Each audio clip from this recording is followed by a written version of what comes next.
Se contra nós as tempestades vêm e vão, inabaláveis o Senhor nos faz. Em batalha estamos nós, mas conhecemos tua voz, que de antemão nos escolheu e nos chamou. Por ela, filho, o teu povo está. Inabaláveis o Senhor nos faz. Não iremos nos desanimar, mesmo estando a nos desgastar.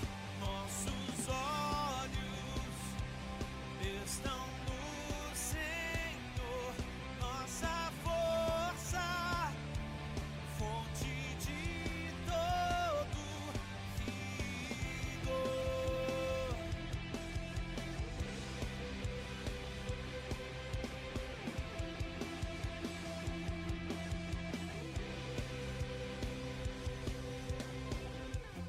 Em batalha estamos nós, mas conhecemos tua voz, que de antemão nos escolheu e nos chamou. Por ela, filho, o teu povo está. Inabaláveis o Senhor nos faz. Não iremos nos desanimar, mesmo estando a nos desgastar.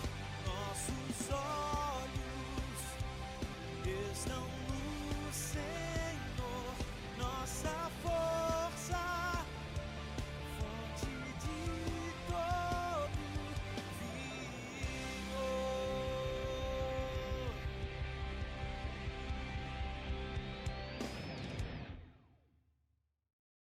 Graça e paz, amém? Privilégio estar aqui com vocês mais uma vez. Obrigado, pastor Paulo, sua esposa. Obrigado, né? Obrigado, pastor Carlos Alberto, Ronaldo. Privilégio estar com vocês. Eu falei para o pastor Carlos Alberto ontem, eu venho de uma vida tão simples lá do norte de Goiás. Eu sou goiano. Alguns lugares que eu vou, as pessoas insistem em dizer que eu sou um japonês preto. Mas eu não sou japonês preto. Os caras falam aquele japonês pretinho. Mas eu não sou um japonês preto, sou goiano. Acho que eu estou muito mais para índio do que para japonês. E lá de Goiás, né? E privilégio estar aqui, Paulo. Obrigado, Juliana. Obrigado mesmo, obrigado. Eu estava falando para o pastor Carlos Alberto que Salmo 113, 7 e 8 fala que Deus levanta do pó o simples, humilde, para fazê-lo sentar-se entre os príncipes. E quando eu estou com homens assim como vocês, eu me sinto entre os príncipes. Vocês são príncipes de Deus, é um privilégio estar com vocês, né? Vamos lá? À noite eu vou mostrar uma foto da minha família. Eu sou casado há 27 anos e meio. A minha esposa formou-se junto com a irmã do Paulo. Até quero dar um abraço na sua irmã. Ontem à noite eu dei um abraço de uma outra irmã aí, lá de Copacabana, que também é formada junto com a minha esposa, lá no antigo Iber. E eu quero depois conhecer a sua irmã, Paulo, que ela tinha saído. E sou casado há 27 anos e meio com a mesma esposa. É bom dizer isso, né? Que hoje a coisa está tão feia por aí.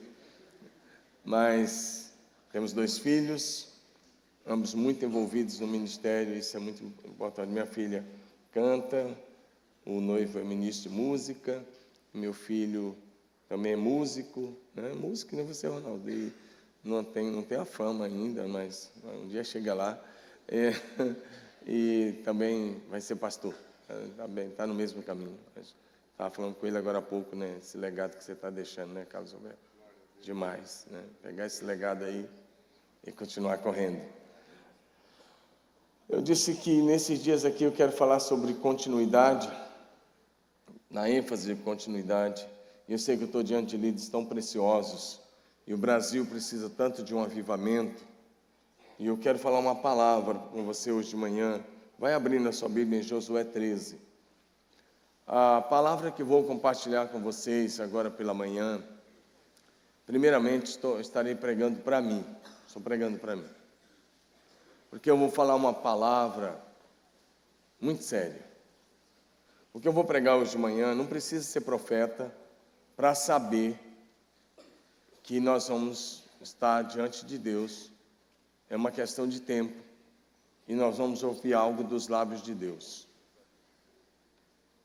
E nesse texto eu vejo Deus abrindo o coração com Josué e dizendo alguma coisa que estava no coração dele, que refletia a expectativa de Deus que Josué tinha deixado a desejar. Eu já ouvi e ouvi muitas mensagens de grandes pastores sobre esse texto, mas Deus me deu uma palavra diferente, olhando para esse texto, bem diferente de tudo que eu já tinha ouvido. Josué 13, verso 1. Sendo Josué já velho e de idade bastante avançada, o Senhor lhe disse: você já está velho e ainda há muita terra para ser conquistada. Vamos orar mais uma vez. Espírito Santo, amado Espírito Santo, fique muito à vontade no nosso meio. Traz revelação desta palavra a cada um de nós e ministra o Senhor mesmo, para a glória do Pai e do Filho, em nome de Jesus. Amém. O tema agora de manhã é: o que você quer ouvir de Deus no final? É uma pergunta. O que você quer ouvir de Deus no final? Eu quero encorajar você a perguntar isso para o teu vizinho de cadeira. O que você quer ouvir de Deus no último dia?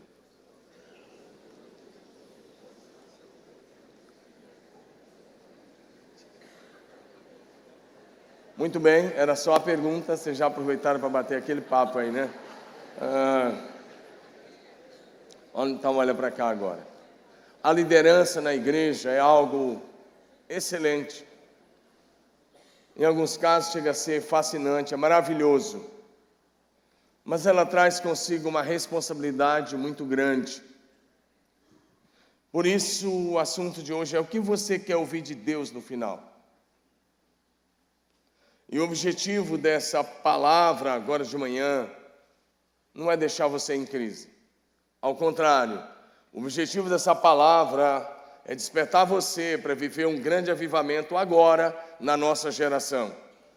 Para que você possa cumprir o propósito de Deus nesses dias. E para que você continue fazendo a obra do Senhor da melhor maneira possível. Para que no último dia você possa arrancar dos lábios de Deus uma palavra de elogio. Uma palavra de elogio. Esse texto nos mostra o que o Senhor disse a Josué. Deus chega para Josué, ele está com 110 anos, naquela época ele se viu um pouco mais, aí Moisés 120, Josué 110, ou pelo menos para cumprir o propósito de Deus eles viveram um pouco mais.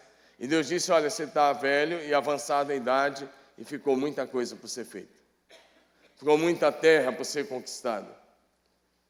Essa palavra de hoje é uma continuação daquela que ouvimos ontem à noite, pastor Carlos Alberto.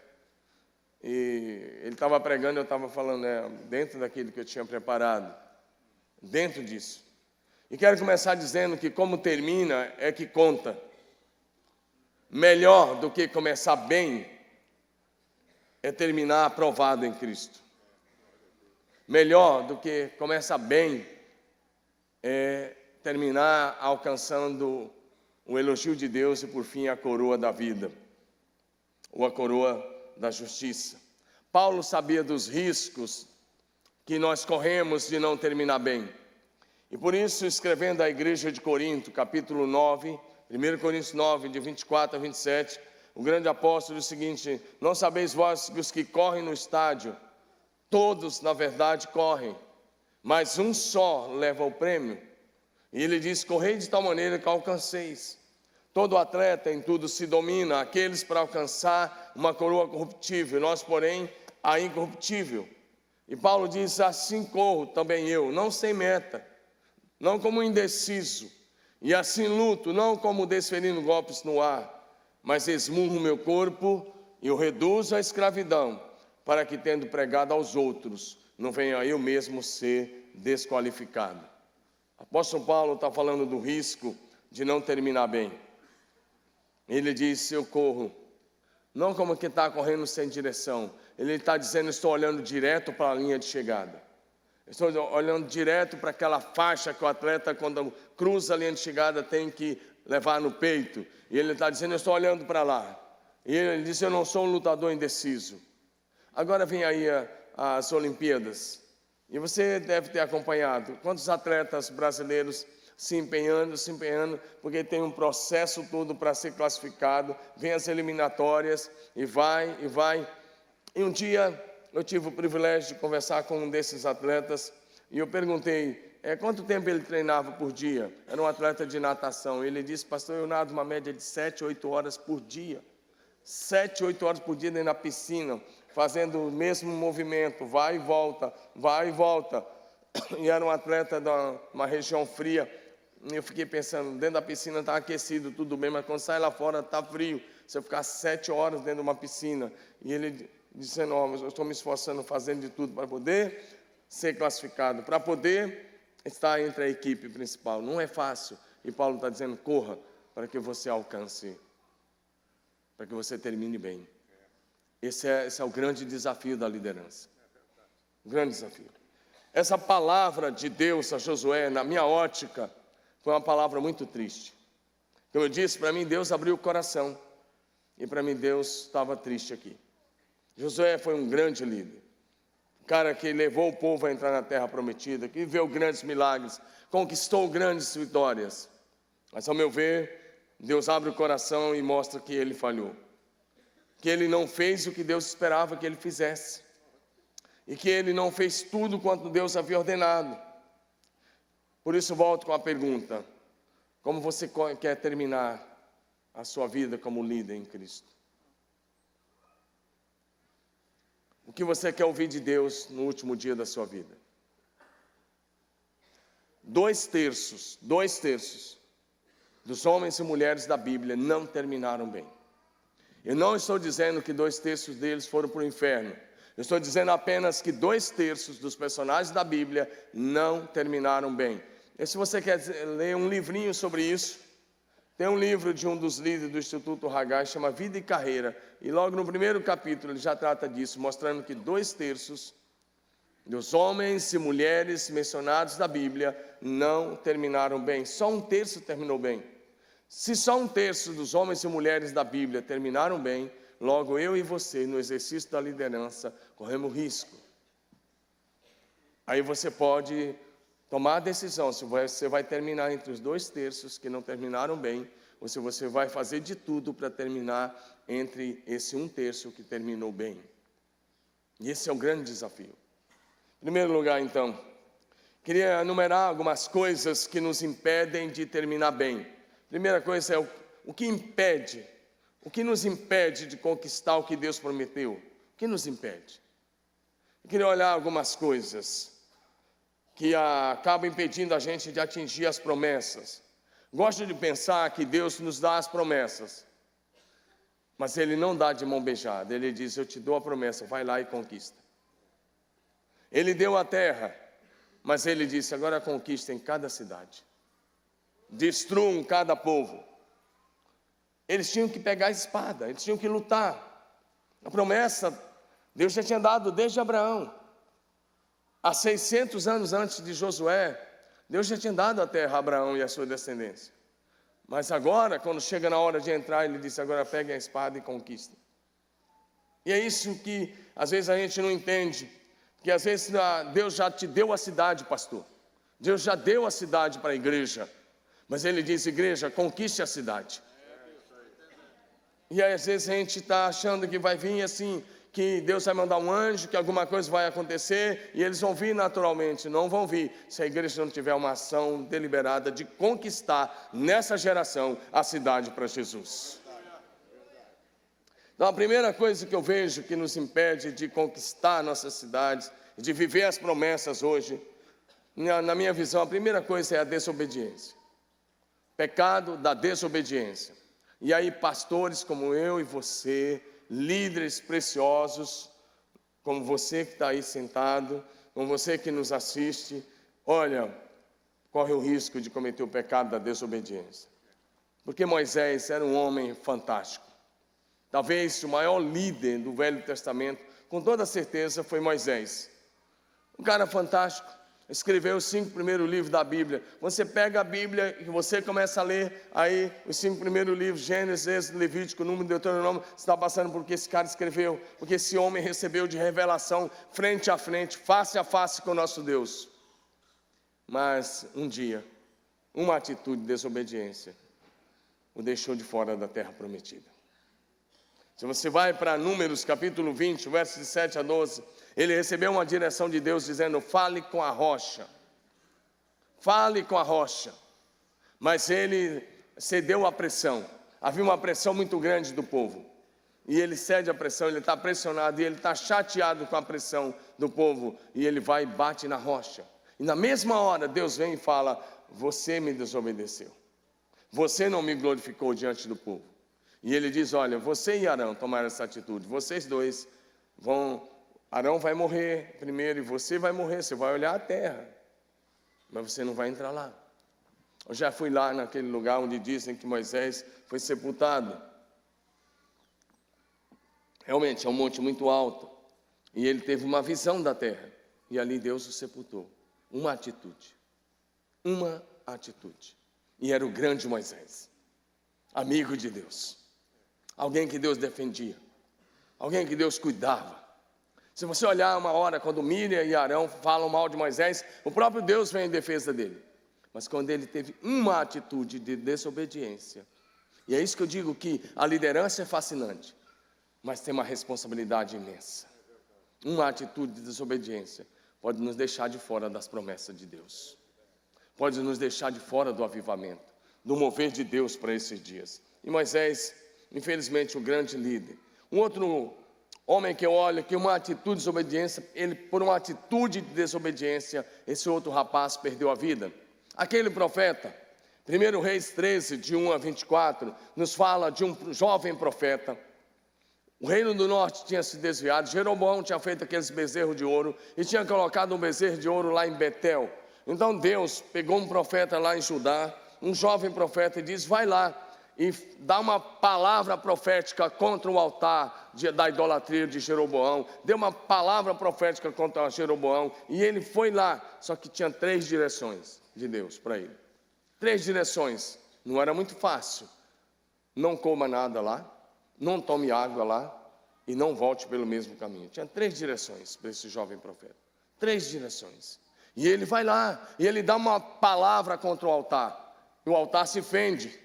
O rei estende a mão e diz: prende o profeta. E o profeta libera uma palavra, e o braço do rei ficou assim, ó, estendido e seco, na hora. Imagina como é que ele era, um profeta de Deus, cara fantástico. O rei faz isso, imagina. E o rei ficou parecendo aqueles hindus lá. E lá tem uns hindus malucos que ficam assim, 3 anos com o braço para cima, aqueles, tudo cheio de demônio lá. Tem várias castas lá na Índia. Eu estive na Índia alguns anos atrás, poucos anos atrás, 2 anos, fiquei 18 dias lá. E lá em Varanasi tem uns negócios muito doidos, lá naquela Rua da Morte, naquele lugar onde queremos corpos. Para mim, se o inferno tem uma porta na terra ali, é um dos portões do inferno. Terrível lá, terrível. Temos não permite, mas é um negócio terrível. E lá tem uns sadhus, uns sacerdotes assim, que ficam numa posição por anos. Mas o rei ficou com o braço seco e estendido. E o texto diz que ele não podia recolher o braço. Imagina, agora vai ficar para o resto da vida assim. E aí o rei clama ao profeta. E o profeta olha, ora, e o braço volta ao normal. Esse é o jovem profeta. E ele vai embora. Mas tinha 2 filhos de um velho profeta lá de Betel, que estão assistindo tudo. Corre em casa e fala: pai, veio um profeta poderoso de Judá. E ele fez isso, isso e isso. Olha o que ele fez. O altar se fendeu, ele profetizou contra o rei ofereceu dinheiro a ele disse que não, e que ele não podia comer nem beber aqui. E o profeta novo está voltando no seu jumentinho, o velho profeta vai atrás dele correndo no outro animal, o alcança e diz: eu também sou profeta, e olha, Deus disse para você voltar e comer pão na minha casa. E ele diz: não, eu recebi uma ordem que eu não posso fazer isso. Mas o velho profeta insiste e diz: eu também sou profeta. Olha o risco da liderança, de você receber direção, que não seja que venha através do seu pastor e do líder que Deus colocou sobre você. Olha o risco que se corre de receber outras visões. Você está aqui na central e recebe uma visão, uma direção, e o pastor diz: é assim. Mas você ouve alguma coisa na TV, você ouve alguma coisa em outro lugar, e diz: não, o outro está dizendo: não, você não precisa de discipulador, você não precisa disso, você precisa só de Jesus para o seu discipulador. E você já começa a seguir esse tipo de espiritualidade, e de repente você toma outros rumos. E ele volta, e quando ele está na mesa, comendo, sabe o que acontece? Aí vem a palavra: você vai morrer. Você desobedeceu. Uma comida, gente. Uma comida. Mas qual era a palavra? Não coma, não tome água lá. Volte por outro caminho. E ele sai da mesa, monta seu jumento. E logo em seguida um leão o encontra. E aí você vê um negócio estranho aí. Porque você nunca vai ver um leão ficar ao lado do jumento e o jumento quietinho. Pelo menos vai, eu já fui em parque na África, visitando nosso missionário. Se o leão aparecer, tudo foge. Tudo espana. Quando o leão aparece, somente se ele der um brado, meu querido, macaco grita, os pássaros voam e todo mundo vaza. Mas o leão vai e mata o profeta, e fica o leão e o jumento um do lado do outro. Está registrado na Bíblia para mostrar que era juízo divino, porque um profeta desobedeceu a ordem de Deus. Jovem profeta. Poderia ter um ministério fantástico, mas a liderança dele foi tirada, o ministério foi cortado por um ato de desobediência. Então a liderança traz consigo responsabilidades, especialmente na obediência. Quero continuar dizendo o que nos impede de atingir as promessas de Deus para essa geração. A outra coisa é a nossa própria falta de fé e confiança naquilo que Deus disse. Nós recebemos uma palavra, mas as circunstâncias à nossa volta às vezes estão falando diferente. Agora mesmo estão vivendo um período de crise no Brasil. Aí você vai na igreja, ou vem na igreja, você ouve uma palavra de fé, de encorajamento, de motivação, dizendo: vai, é possível. Mas se você não tiver coragem, se você não tiver cuidado, aquilo que a TV está dizendo vai te influenciar mais do que a palavra do seu pastor, da sua liderança. E você deixa de confiar em Deus e naquilo que está escrito na palavra da verdade. A outra coisa que nos impede é a omissão. Omissão. A liderança, um líder que vence, um líder que atinge as promessas de Deus, não pode ser omisso. Não pode ser omisso. E omissão é pecado. Tiago 4,17 diz: aquele que sabe o bem que deve fazer e não faz, comete pecados. Omissão. Um outro risco de você não atingir o melhor de Deus para a sua vida é a procrastinação. É você deixar sempre para depois. É você deixar sempre para amanhã. Você ouve a palavra e você sabe que tem que orar, você sabe que tem que buscar, você sabe que tem que fazer, mas o diabo vai dizendo para você: não, deixa para depois, amanhã você faz. Lá no norte de Goiás, onde eu cresci, meu pai tinha terra, minha família ainda tem terra lá, e eu gostava muito de ir na fazenda. E eu gostava de ficar na fazenda porque a fazenda era boa e tinha muitas frutas, tinha gado, eu gosto de gado, eu gosto dessas coisas simples da roça, e eu gostava muito da fazenda.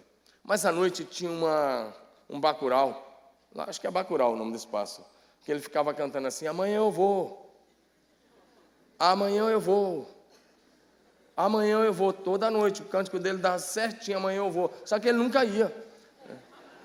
No outro dia ele está cantando de novo: amanhã eu vou. Procrastinação é exatamente isso.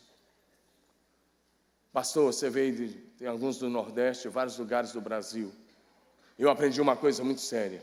Quando Deus dá uma palavra a nós, se a gente não obedecer em 3 dias, o diabo rouba essa palavra do coração. Quando eu ouço uma palavra da parte de Deus, eu escrevo e eu começo a praticar, e eu me comprometo de praticar em 3 dias, começar a praticar e continuar praticando. Se não fizer isso, o diabo rouba em 3 dias a palavra. Depois de 3 dias, o diabo vai roubar se você não começar a praticar. E esse é um grande risco que a gente corre, ficar procrastinando. Uma outra coisa que nos impede, às vezes, de romper na liderança é ficar olhando para os pecados alheios, ficar olhando para os escândalos, as falhas de outros líderes ao nosso redor. Eu sou pastor há 27 anos e 28 esse ano. 28 anos, estou fazendo agora em julho. E eu já vi tanta coisa. Eu não vi tudo, mas eu vi muita coisa. Eu fico imaginando que o pastor Carlos Alberto já viu muito mais. Mas em 28 anos eu vi bastante coisa. Eu vi pastor que se tornou pai de santo. Estou falando sério. Pastor de convenção boa, que virou pai de santo. Eu conheço 2 que viraram pai de santo. Eu era pastor em Curitiba, eu fui pastor em Curitiba e em Marília, são 2 lugares. E eu elegi segunda-feira o dia da sogra. Então, era o dia da sogra. Eu saí segunda-feira cedo, minha folga. Eu era pastor no Bom Retiro, para quem conhece Curitiba. Eu era pastor bem próximo à prefeitura de Curitiba. Curitiba é uma excelente cidade. E aí, eu saía cedo na segunda, ia para casa do sogro da sogra, que era no Boqueirão, tinha que atravessar o centro, pegar uma avenida muito grande, chamada Marechal Floriano Peixoto, e cruzava a cidade. E quando termina o quartel do Exército, a primeira rua virava para o meu sogro. Do lado, na esquina, tinha um templo de uma igreja muito boa. Igreja muito boa. De um pastor de uma convenção conhecidíssima, e aliás, tem pastores aqui, que eu já vi ser apresentado aqui, que é dessa convenção. Esse pastor já tinha saído na TV algumas vezes no programa do Ratinho. No programa do Ratinho, ele saiu a nível nacional algumas vezes. E ele saiu debatendo com aquele Henrique Cristo, tentando expulsar os demônios lá do Henrique Cristo. No final não expulsou nada, foi só um negócio lá. Mas esse pastor era conhecido no sul do Brasil, muito conhecido. E ele ficou anos naquele templo, lá naquela esquina, que virava para a casa do meu sogro. E uma segunda eu passo, está lá a igreja, tal, placa, o pastor. Na outra segunda eu passo, o mesmo prédio, o mesmo ex-pastor, e agora está assim. Centro Espírita, corrente, mesa branca. Espiritualista, eu não posso dizer o nome. Está lá até hoje. E agora eu começo a passar lá, e aquele mesmo ex-pastor agora está embaixo de pirâmides. Adivinhando por hidromancia, necromancia e todas essas coisas. Um pastor tirou só os bancos e no mesmo lugar fez o seu centro espírita. Eu já vi pastor que se suicidou. Não estou falando de gente nova, estou falando de gente com 56 anos de idade. Não estou falando de gente falida, gente que tinha 2 casas, que tinha casa de praia, que tinha chácara, que tinha 2 carros na garagem, e que de repente escreveu uma carta pedindo perdão à ordem dos pastores batistas e vai num prédio no centro de Curitiba e pula do 16º andar de cabeça. Eu já vi gente, pastor, que tirou porte de arma para poder fazer outras coisas contra quem ele não gostava. Eu já vi gente que roubou. Eu já vi gente que adulterou. Agora mesmo, infelizmente, só nesse ano, eu já vi tantas coisas de pastores que já até fizeram a nossa imersão lá. Pelo menos uns 3 caíram esse ano. 3. E eu não olho para isso com nenhuma alegria, com muita profunda tristeza. Porque eu aprendi que todos nós estamos a um passo da queda. Um passo. Um passo. Todos nós, todos os dias, estamos a um passo da queda. Eu aprendi que a nossa carne nunca melhora. Que todo dia eu tenho que vigiar. E que todo dia nós temos que vigiar. Porque a Bíblia diz, aquele que pensa que está em pé. Cuidado para que não caia. Então eu já vi uma série de coisas. Agora mesmo, sabendo de um pastor, eu já tinha visto isso lá no Japão também. Pastor brasileiro no Japão. Tinha um pastor brasileiro no Japão que foi preso, acusado de pedofilia. Mas agora tem um pastor brasileiro aqui, de uma denominação também muito conhecida, está na cadeia há 1 ano, por causa de pedofilia. A gente fala em pedofilia lá fora, mas quando atinge a classe da liderança? Quando você olha para os pecados alheios, se você não tiver cuidado, você tropeça. Você tropeça. Eu estou falando para líderes, por isso que eu estou dizendo essas coisas. Mas uma coisa que me ajudou muito é o que está em Hebreus 12, 1 e 2. Diz, portanto, nós que estamos rodeados de uma tão grande nuvem de testemunhas, deixemos todo o embaraço e o pecado que tão de perto nos assedia, e corramos com perseverança a carreira que nos está proposta, olhando firmemente para Jesus, autor e consumador da nossa fé. Olhando para Jesus, é Ele é o alvo da nossa fé. E se a gente olhar para os pecados alheios, a gente vai cair. Meus 2 maiores ícones que eu tinha no Brasil não terminaram bem. Não terminaram bem. Um já morreu, outro está por aí, mas não terminaram bem. Não terminaram bem. Como é que você quer se apresentar diante do tribunal de Cristo? 2 Coríntios capítulo 5, verso 10, o texto diz, porque importa que todos nós compareçamos perante o tribunal de Cristo, para que cada um receba o bem ou mal que tiver feito por meio do corpo. Aqui não é salvação, é galardão, recompensa. Mas ele diz, cada um de nós.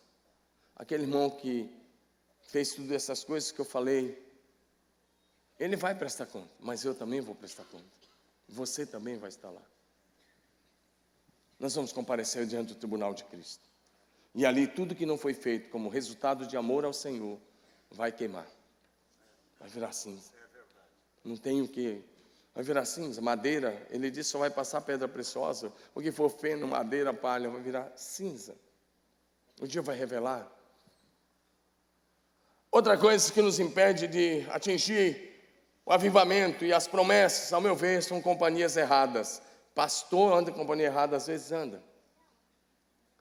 Sabe de uma coisa que eu tenho aprendido? Selecionar com quem eu ando. Às vezes eu olho para a pessoa da minha própria denominação, mas os caras só reclamam. Os caras reclamam da mulher, reclamam da igreja, reclamam da denominação, reclamam da cidade. Eu vou andar com um cara assim? Meu querido,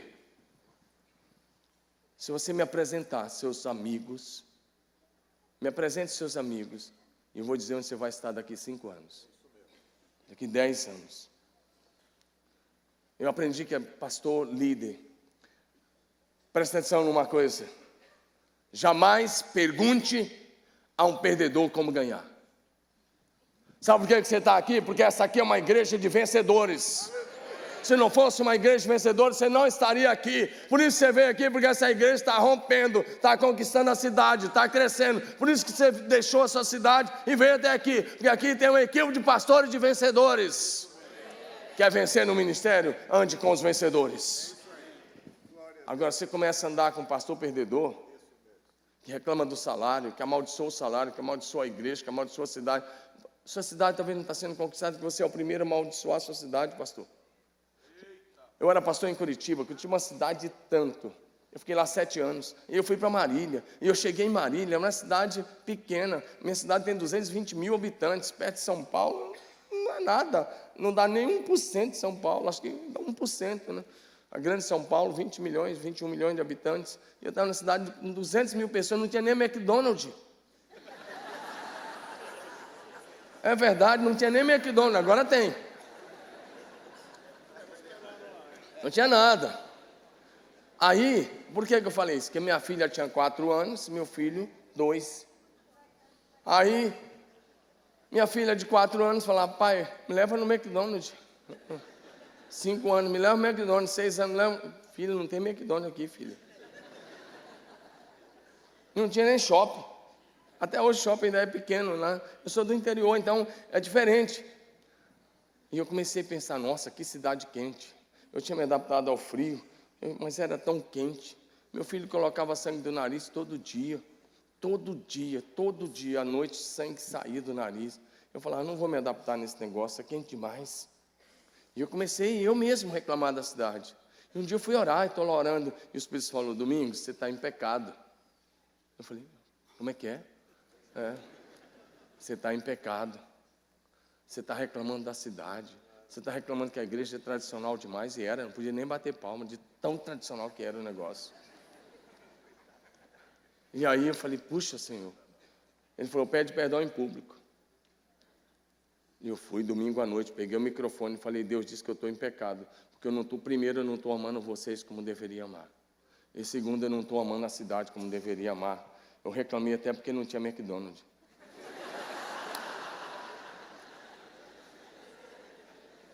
Eu falei, mas a partir de hoje eu vou dar minha vida por vocês e por essa cidade.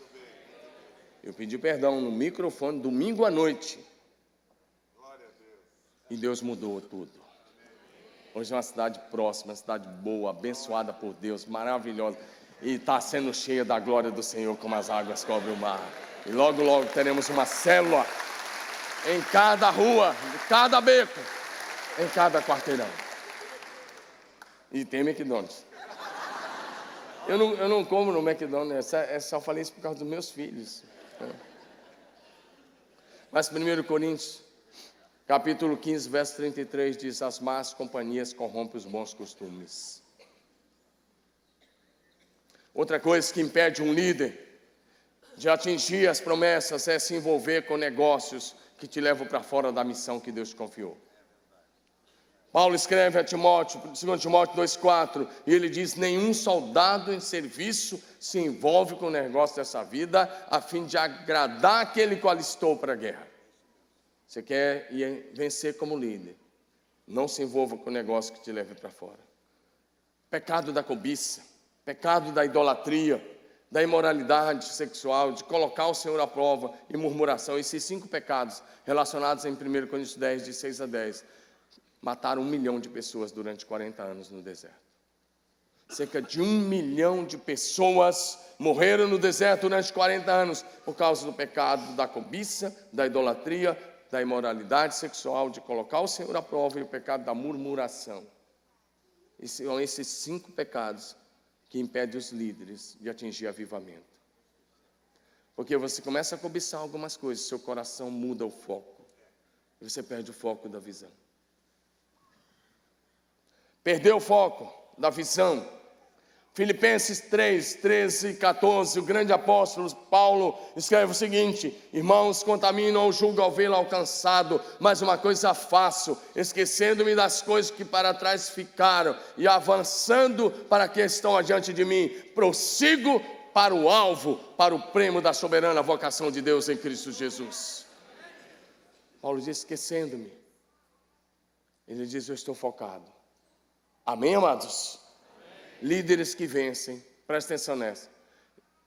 Líderes que vencem em qualquer área, investem 90% do tempo, das energias e dos recursos no foco da visão.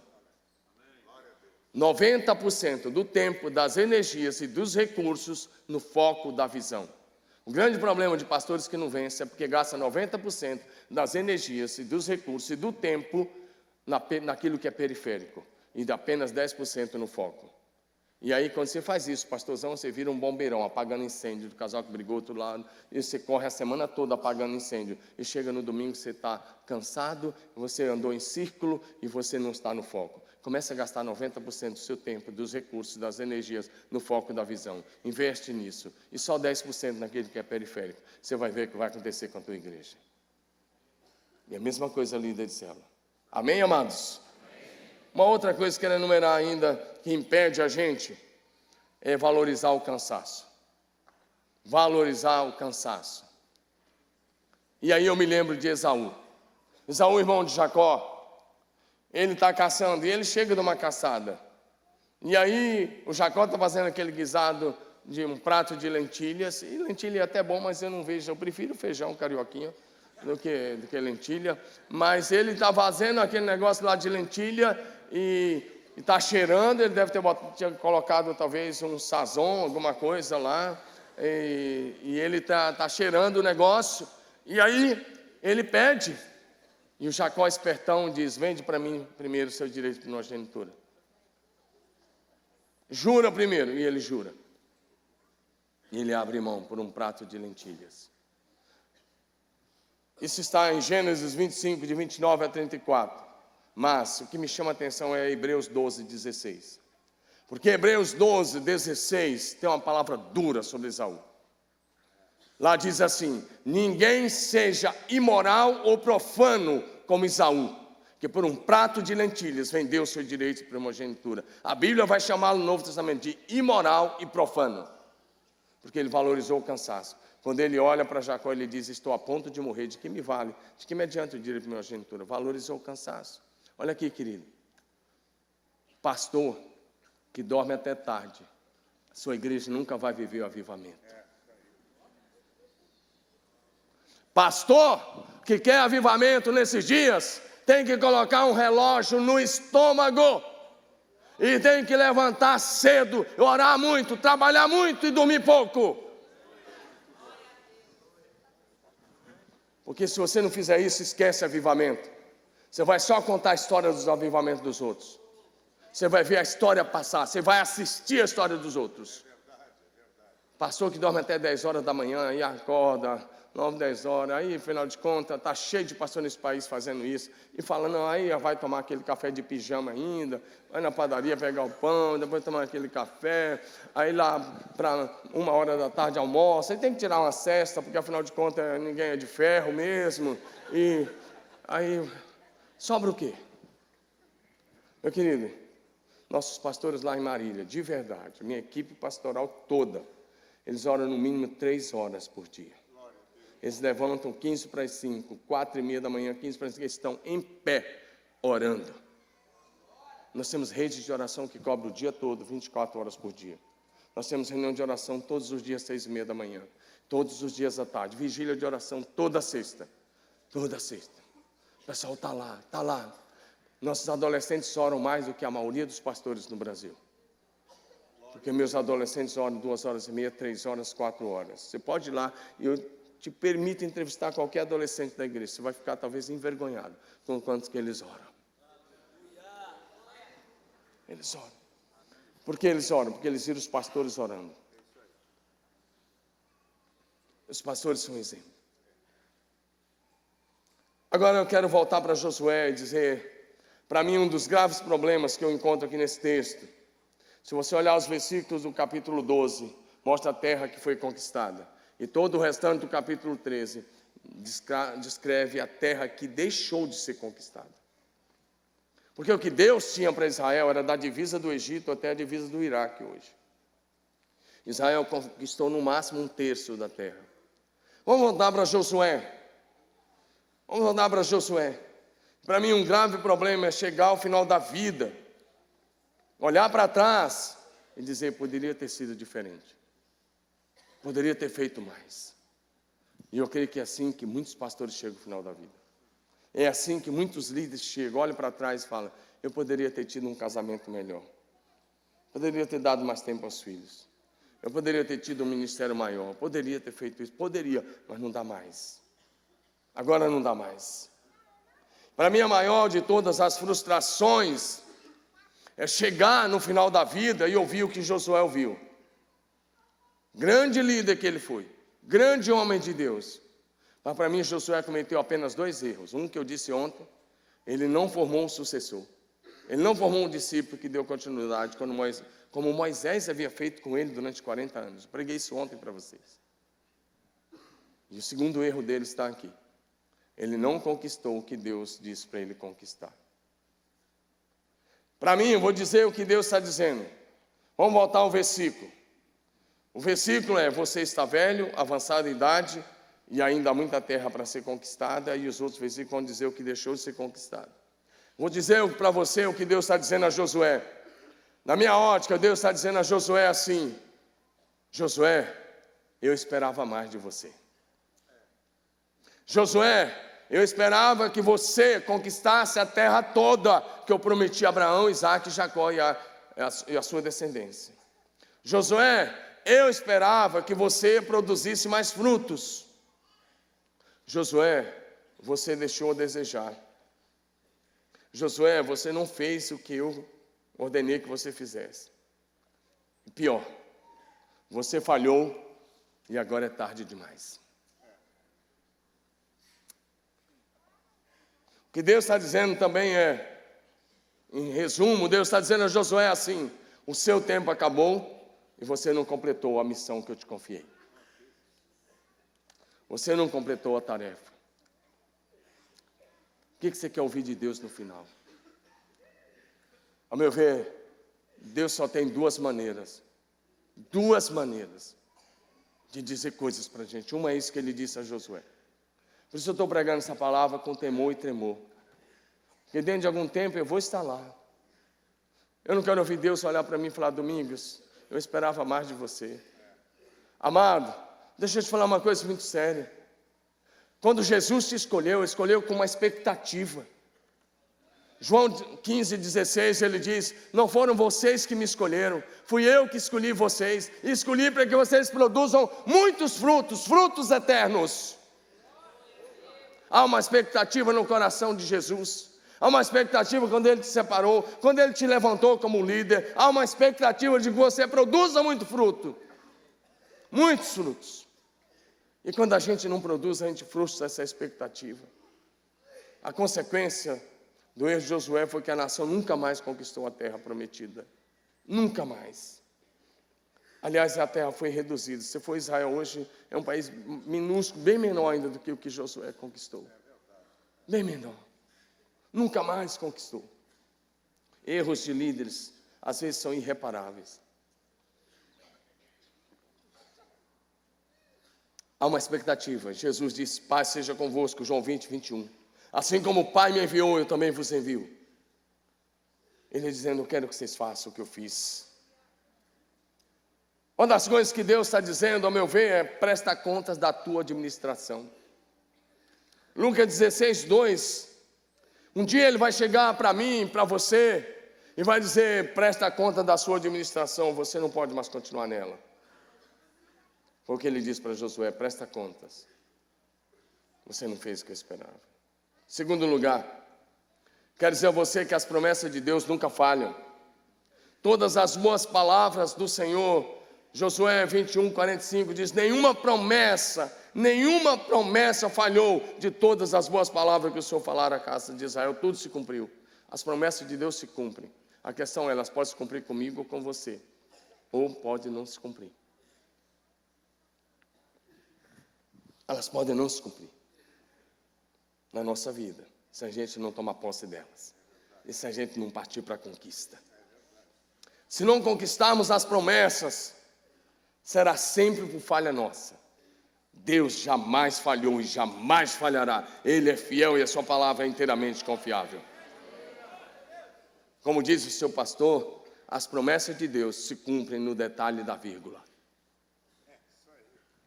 No detalhe da vírgula.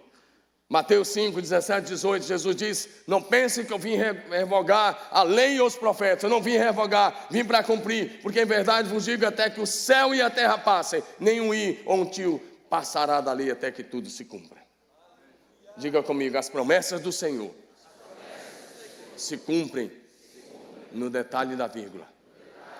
A questão é: você vai tomar posse dela para a tua vida hoje? Ah, meu querido, há anjos que Deus pode destacar a teu favor. Há unção dobrada que está preparada para você. Há um poder sobrenatural que pode vir sobre a tua vida. Se você se lançar e dizer: eu quero viver a promessa do avivamento para esses dias. Eu creio num avivamento para esta geração da igreja. Eu creio num avivamento que pode varrer a terra, todos os povos. Mas depende de gente que se lança e diz: eu quero, Senhor, faz na minha geração, faz na minha vida. Começa comigo, na minha casa, na minha família, na minha igreja e na minha cidade. Pode passar os céus e a terra, as palavras do Senhor jamais passarão. Ah, querido, nós estamos debaixo do ministério que é o mais excelente de todos os tempos, o ministério de Jesus. Estamos debaixo da aliança que é superior a todas as outras, a nova e eterna aliança selada no sangue de Jesus. E nós estamos debaixo das promessas que são superiores a todas as outras. É o que nos diz Hebreus 8:6. Terceiro lugar, viva para conquistar as promessas de Deus. Se você é um líder, não brinque no que você está fazendo. Você foi levantado, está sendo levantado neste final de semana. Viva para conquistar as promessas de Deus para esta geração. Jesus te escolheu para produzir muitos frutos, João 15:16. Meu querido, deixa eu te falar uma coisa. O que causou a tua existência, e você existe, não é simplesmente porque seu pai e a sua mãe se casaram e você veio por causa disso. Você existe porque antes da sua existência, Deus estabeleceu um propósito eterno. E você está aqui nessa terra, nesses dias, para cumprir o propósito de Deus para a sua vida. Jeremias 1, verso 5. Deus está tratando com Jeremias e chamando Jeremias. E ele diz, não dá. E Deus diz, dá. E Deus disse uma coisa, Jeremias, antes que eu te formasse no ventre materno, eu te conheci. E antes que você saísse da madre, eu te consagrei para profeta para as nações. Deus está dizendo, Jeremias, sabe, eu vou te dizer uma coisa, você existe porque antes de você existir, eu estabeleci um propósito para você. Cada pastor que está aqui, cada líder que está aqui, você existe, você está vivo, está aqui com saúde. Primeiro, porque Deus não desistiu de você. Segundo, porque há um propósito eterno e Deus está dizendo, filho, viva para cumprir esse propósito. E um dos propósitos de Deus é alcançar essa geração com o Evangelho de Jesus. Viva para viver uma vida na plenitude do Espírito Santo. Porque sem o Espírito Santo nós nada podemos fazer. Essa obra que está diante de nós, a conquista da cidade, o avivamento da nação, é uma obra que só pode ser feita pelo poder do Espírito Santo. Todos nós sabemos de cor, Atos 1,8, que diz, mas recebereis poder ao descer sobre vós o Espírito Santo, e sereis minhas testemunhas em Jerusalém, Judeia, Samaria e até os confins da terra. Atos 2,39 diz, a promessa é para vocês, é para os filhos de vocês, é para aqueles que estão longe, e é para todos quantos o Senhor nosso Deus chamar. Diga amém. Amém.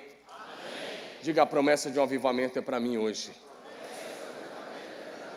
Fala bonita, a promessa de um avivamento é para mim hoje, minha família, para minha célula, a minha igreja e para minha cidade. Diga aleluia.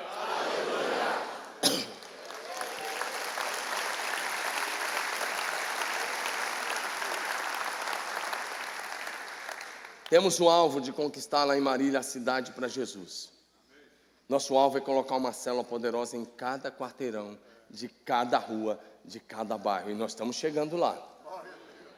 Nós estamos indo agora por umas 800 células lá em Marília, só na sede. E até o final do ano nós teremos mais de 1000 células lá, para a glória de Jesus. E dentro de alguns anos nós teremos milhares de células lá em Marília. Marília já foi conhecida lá atrás como uma terra de espiritismo. Lá tem faculdade espírita, tem colégio, tem hospital espírita, tem uma série de coisas. Mas Marília já começou a ser conhecida e vai ser conhecida como terra de avivamento para a glória de Deus. Para a glória de Deus. Diga assim, a minha cidade será conhecida como terra de avivamento. Nós compramos uma área lá de 82 mil metros quadrados. Nós estamos começando a construir nossa nova sede. Estamos começando um ginásio de 5 mil, já estamos erguendo as colunas de 5.200 metros quadrados. Um desafio, porque ainda estamos pagando a área, construindo, não é fácil. A gente paga aluguel do lugar que nós estamos e pagamos prestação do terreno, compramos de 6 milhões de reais, pagamos a prestação alta por mês e estamos construindo com uma empreiteira muito grande lá, construindo lá, e nós temos alguns alvos muito claros. Nós queremos plantar 100 novas igrejas, nós já estamos com 16, mas nós queremos plantar 100 novas igrejas no Brasil e entre as nações. Nós queremos treinar 100 mil pastores e líderes das mais diferentes denominações, e isso tem acontecido desde 2011. Por ano, a gente já treina alguns milhares de pastores, cada imersão vai a média de 1.000, 1.200 pastores e líderes, que é o nosso limite para receber lá. E nós estamos focados nisso, para a glória de Deus. Nós estamos buscando um avivamento para o nosso país. Eu quero que você sonhe com isso para a tua cidade. Deus tem muita gente na sua cidade. Atos capítulo 18, versos 9 e 10. Teve o Paulo uma visão. Jesus veio a ele numa visão à noite e disse, Paulo, não temas. Pelo contrário, fala e não te cales, porque eu estou contigo. Ninguém ousará fazer-te mal, porque eu tenho muita gente nessa cidade. A cidade de Corinto, uma cidade promíscua, uma cidade terrível, lá na Grécia, no dia de Paulo. E ele chega lá, não tinha igreja ainda, e Jesus vem e diz, eu tenho muita gente nessa cidade. O que Jesus diz para você hoje sobre a sua cidade? Ele diz, eu tenho muita gente, e você é o agente para ir buscar cada uma delas. Deus quer que todos sejam salvos. 1 Timóteo 2, 3, 4. Deus quer que todos sejam salvos e cheguem ao pleno conhecimento da verdade. João 9,4 diz: convém que façamos as obras daquele que me enviou, enquanto é dia.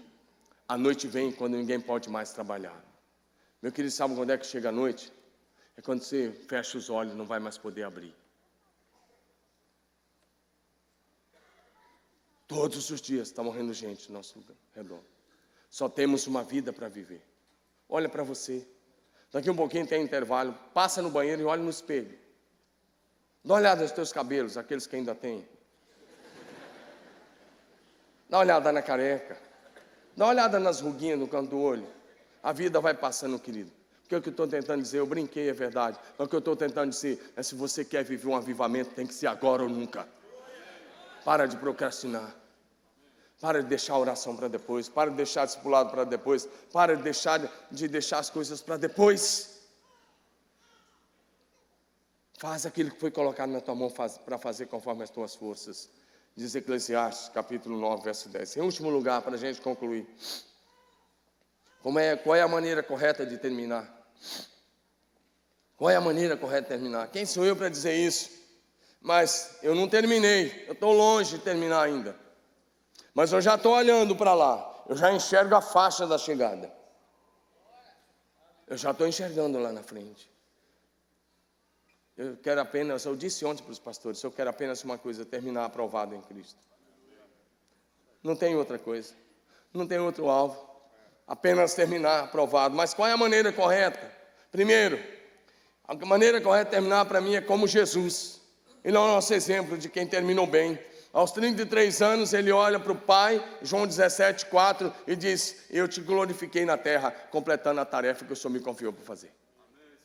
A maneira correta de terminar é dizendo: Pai, eu te glorifiquei. Eu completei a missão que o Senhor me confiou. Aos 33 anos, eu estou com 54 e eu não posso dizer isso ainda. Eu não posso dizer: Deus, eu completei. Não, eu estou pedindo misericórdia para esticar um pouco mais. Eu ia morrer com 40 anos. Com 40 anos eu estava condenado à morte. Verdade. Eu tive um câncer maligno na rinofaringe, aqui atrás do céu da boca, onde o nariz vai para se juntar com a garganta, 5 centímetros de comprimento, 3 de largura na base, do tamanho de um ovo de galinha normal. Eu estava condenado à morte. Os médicos achavam que eu ia ter de 2 a 3 meses de vida. Esse meu filho que está aqui estudando, ele vai estar aqui hoje conosco, ele tinha 9 anos. Minha filha tinha 12 anos, e eu 40 anos. Tinha acabado de fazer 40 anos, veio o câncer. Comecei a roncar demais. Cuidado com o ronco, tá, querido? Não fica pensando que é só barriga cheia, não. Eu estava roncando, e eu nunca roncava. E minha esposa falou: Domingos, você está roncando estranho. Seu ronco é pelo nariz. Ela falava: normalmente uma pessoa que ronca pela boca. E você está roncando pelo nariz. E aí eu estava me acordando com o meu próprio ronco. Ela falou: vai no médico. E eu corri no médico. E eu fui numa especialista, cabeça e pescoço. Cheguei lá, biópsia, tomografia computadorizada, câncer. E os médicos da igreja me cercaram. E Domingos, a coisa não é fácil. 2 a 3 meses de vida. Eu ouvi de um médico, menos de 1 metro de distância. Médico da igreja. Domingos, você tem alguma dívida? Eu falei: não. Ele falou que se tiver eu pago. Eu falei: eu não tenho. Ele olhou para mim e disse: cara, curte bem os teus filhos nesses próximos 2 ou 3 meses. Porque se não houver um milagre, um abraço. Eu olhei para ele e falei: vai haver um milagre. Sempre que declarei a cura, declarei a cura, declarei a cura. 7 meses de quimioterapia pesada. Não fiz cirurgia, não era de alcance cirúrgico, não podia. E abrir um buraco aí sem tamanho no céu da boca, como é que ia fazer? Não tinha o que fazer. Isso foi em 2002. E eu estou aqui há 14 anos curado por Jesus Cristo de Nazaré. Ele cura câncer hoje. Ele cura câncer hoje. Estou falando isso para você porque se você está passando, tem um parente passando por um câncer, creia na cura para hoje, meu irmão. Eu nunca disse estou com câncer. Todos os dias eu declarava: pelas pisaduras do Senhor Jesus eu fui curado. Pelas pisaduras de Jesus eu fui curado. Pelas pisaduras de Jesus eu fui curado. Eu declarei a cura e a cura se materializou. Eu sou um cara que sabe o que é passar no vale da sombra da morte. Eu estive lá. Eu sei. Se você me perguntar como é que é o vale do Salmo 23, eu passei lá. Mas passei de passagem. Agora estou esperando o arrebatamento da igreja. Amém, amados? Rapidinho. Como é que devemos terminar? Primeiro, como Jesus. João 17,4. Eu te glorifiquei na terra, consumando a obra que me deste para fazer. Qual é a maneira correta de terminar? Como devemos terminar o nosso ministério ao Senhor? Eu queria te dizer algumas coisas. Primeiro, com as nossas lâmpadas acesas. Mateus 25, de 1 a 13, você conhece a parábola das 10 virgens, 5 prudentes e 5 insensatas. As 10 sabiam que o noivo ia voltar. As 10 tinham recebido lâmpada e azeite, presta atenção no detalhe. Mas 5, quando ouviram a voz, aí veio o noivo, não tinham mais fogo e nem óleo. Sabe o que isso significa, líder? Sabe o que isso significa, pastor? Óleo é a unção do Espírito Santo. E o fogo é o fogo do Espírito. Paulo escreve: não entristeçais o Espírito, Efésios 4,30. 1 Tessalonicenses 5,19, não apaguem o Espírito. Essas 5 tinham apagado o Espírito, não tinha mais fogo. E não tinha unção. Eclesiastes 9,8 diz: em todo tempo sejam alvas as tuas vestes, e jamais falte o óleo sobre a tua cabeça. Com as lâmpadas acesas é a maneira de encerrar. E fogo. Óleo, diga óleo. E fogo. Como é que devemos encerrar? Debaixo da unção e do fogo do Espírito Santo. Segunda coisa que eu vejo, aprovados em Cristo. Romanos 16:10. Paulo escreve uma frase sobre um homem: saudai a Apeles, aprovado em Cristo.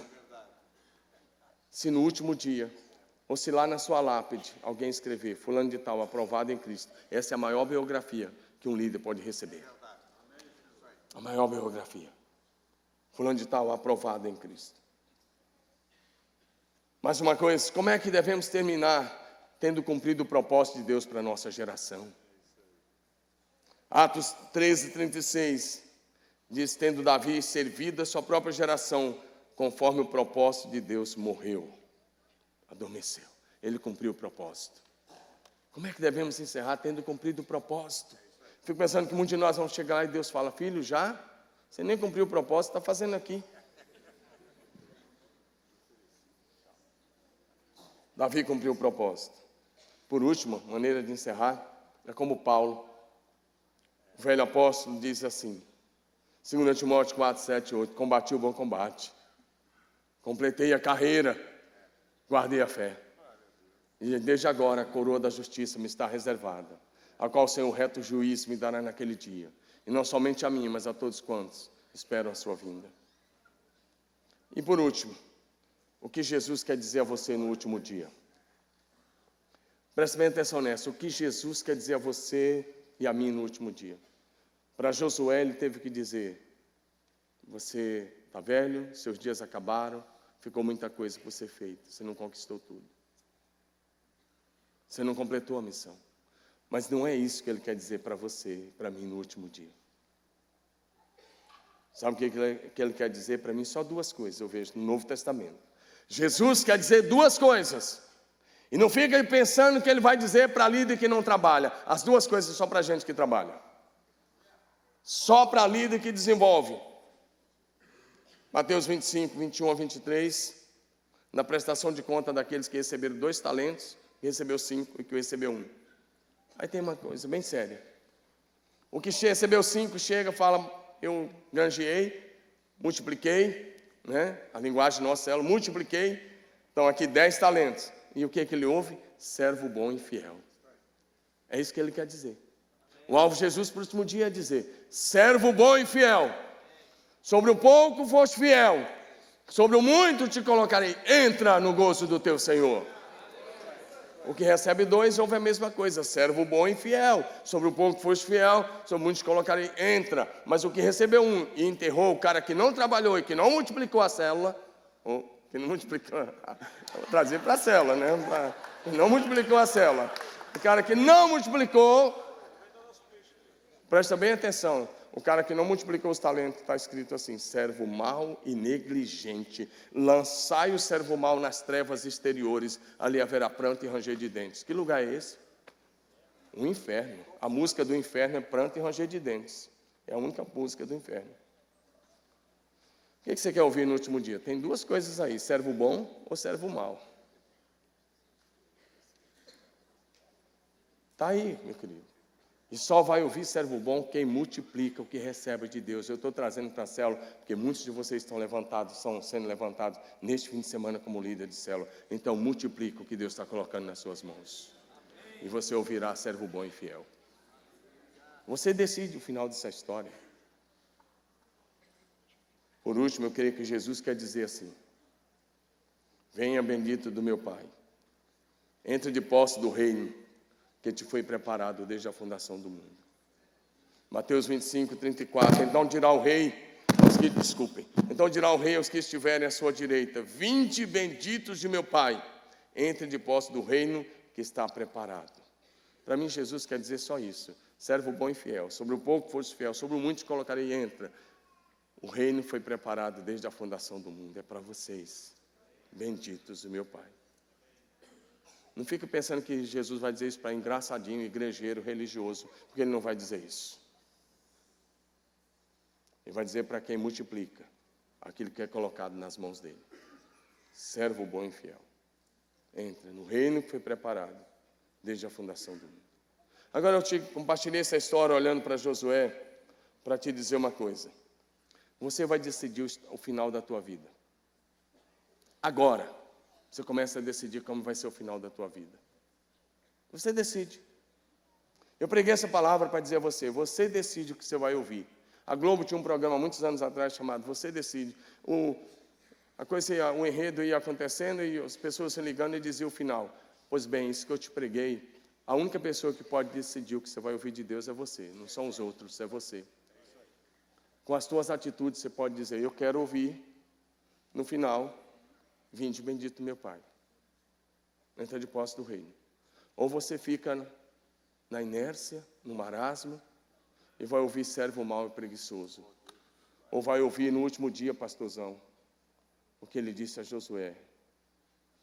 Você está velho, sua vida chegou no fim, e tem muita coisa que você deixou para trás. Eu queria muito orar com você. Quero muito orar contigo, eu estou encerrando aqui. Quero orar com você, porque essa é uma palavra que tem que mexer comigo e com a sua liderança. Eu tremo como eu penso nisso. Eu tenho alguns medos. Um deles é perder a presença de Deus, a manifesta presença de Deus. E outro é não encerrar bem, é não terminar bem. É chegar lá e dizer, Deus olhar e falar, rapaz, o que você fez quando eu coloquei na tua mão? Quantos querem escrever uma história que no final a gente possa dizer, Deus, Paulo, vem aqui orar, você é o pastor da igreja, vem aqui orar. Pode ser? Então, se você quer mesmo encerrar bem, levante-se do seu lugar, se você der, dá um passo para cá, vamos orar juntos aqui. Eu disse a você, eu estou vivendo de saldo e eu não poderia hoje dizer, mas eu sei, talvez algum de vocês já podem, mas decida agora como você vai ouvir no último dia. Decida como será o final. Decida agora, diga para Deus como é que vai ser no último dia. O que você vai arrancar dos lábios de Deus? Um grande elogio ou uma reprovação?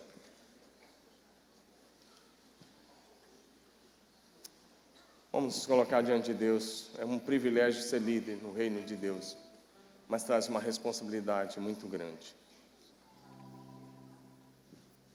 Eu quero te convidar a se ajoelhar, se você puder, porque a gente começa de joelho e termina de joelho, se a gente quiser alguma coisa da parte de Deus. Vai orando onde você está, porque eu posso até orar por você, mas você vai dizer para Deus agora como é que você quer terminar, o que você quer ouvir dele. O dia que o rei voltar, Jesus, o que você quer ouvir? Vai orando onde você está, não seja tímido, diga para ele. Comece a orar em todo o auditório. Nós estamos diante dele. Pai, nós somos gratos a ti. Te louvamos por estar vivendo nessa geração. Te louvamos pela tua obra nesses dias. Te louvamos por cada líder precioso que está aqui nessa conferência. Te louvamos por cada pastor, cada pastora, cada homem, cada mulher do Senhor. Deus, o Senhor é poderoso. O Senhor começou a boa obra, o Senhor é poderoso para completá-la. E o Senhor é poderoso para nos levar salvo até aquele dia. Nossa expectativa de esperança é que o Senhor nos sustente. E o Senhor nos leve a fazer, a remir o tempo, a aproveitar bem cada oportunidade, para que até no último dia possamos terminar aprovados em Ti. Pai, nós Te amamos de todo o nosso coração. Nós somos tão gratos por tão grande amor, tão grande graça, tão grande favor, tão grande misericórdia que nos alcançou. Pai, derrama uma unção poderosa do Teu Espírito sobre cada pessoa que aqui está. Traz algo que só o Senhor pode trazer. Oh Deus, traz uma unção renovada. Renove a unção, renove a paixão, renove a visão, renove o primeiro amor, renove a fé, renove a vocação de cada um que aqui está. Renove a alegria de servir, renove o prazer de fazer a Tua obra. Levanta líderes mesmo apaixonados pelo Senhor e apaixonados por pessoas. Senhor, declaro o Teu favor sobre esta igreja, declaro o Teu favor sobre cada líder. E Pai, pela fé eu já declaro que eles vão terminar aprovados pelo Senhor. Eu declaro que eles vão ouvir no último dia: servo bom e fiel, sobre o pouco foste fiel, sobre o muito te colocarei. Entra no reino do Teu Senhor. Abençoa o Teu povo, Pai. Dá uma unção de alegria no serviço, Pai. Uma unção de servir com alegria, com singeleza de coração. Deus, mas mantenha os nossos olhos no foco que é Jesus Cristo. Mantenha nossos olhos em Ti, Senhor. Não nos deixe desviar nem para a direita nem para a esquerda. Ajuda-nos a marcharmos firmes e inabaláveis até no último dia. Eu creio, Senhor, será assim, Senhor, para a Tua própria glória e honra, em nome de Jesus Cristo, Senhor. Amém, amém e amém, aleluia. Levante-se, dá um lindo aplauso ao Cordeiro, porque Ele é que te chamou, Ele é que te levantou, Ele que te ungiu, Ele, somente Ele. E Ele que te levará até aquele dia, aprovado em Cristo. Aleluia.